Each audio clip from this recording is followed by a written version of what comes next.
What do you do when you sleep? I mean, obviously, we lie there still, or so it appears our bodies are. But where exactly is our mind? I've been obsessed with this question. What if sleep is a doorway to another world? And what I'm talking about is a strange, still not yet quite understood phenomenon called lucid dreaming. And while lucid dreaming 20 years ago might be something that was more on the fringes of spirituality, today it's becoming more and more talked about. We've learned that many prominent artists, inventors, creative people have been obsessed with lucid dreaming. And if you attend massive Silicon Valley conferences like Summit Series, lucid dreaming is often one of the hottest topics on the agenda. I got into lucid dreaming because in 2019 I was in New York City and I attended a talk by a guy called Charlie Morley.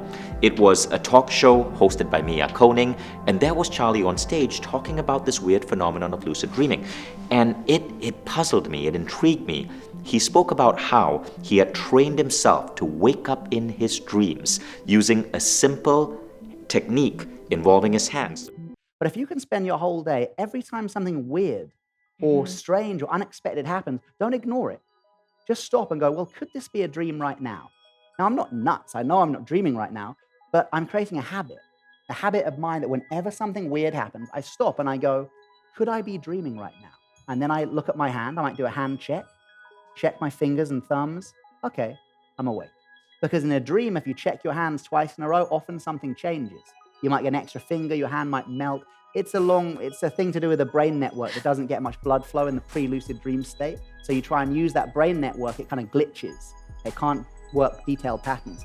So Charlie began waking up in his dreams and going on incredible adventures. Now, these adventures were not just fantasy.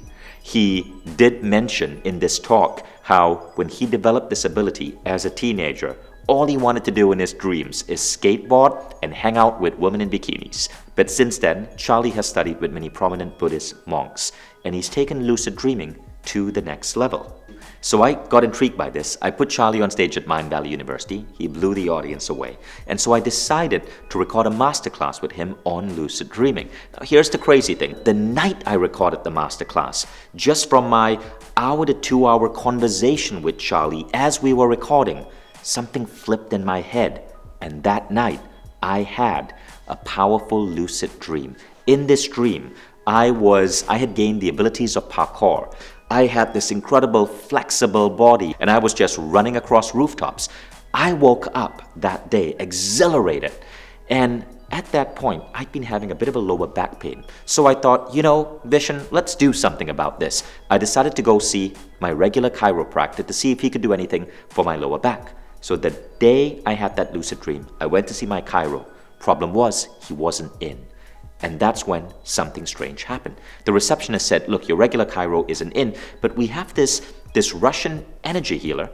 I'd love to have you do a session with him. So I go meet this Russian energy healer whom I've never worked with before, and he does all sorts of weird things to my body. End result is my back pain disappears. I end up discovering and exploring this new modality of healing, and I become a little bit more flexible and limber in my life.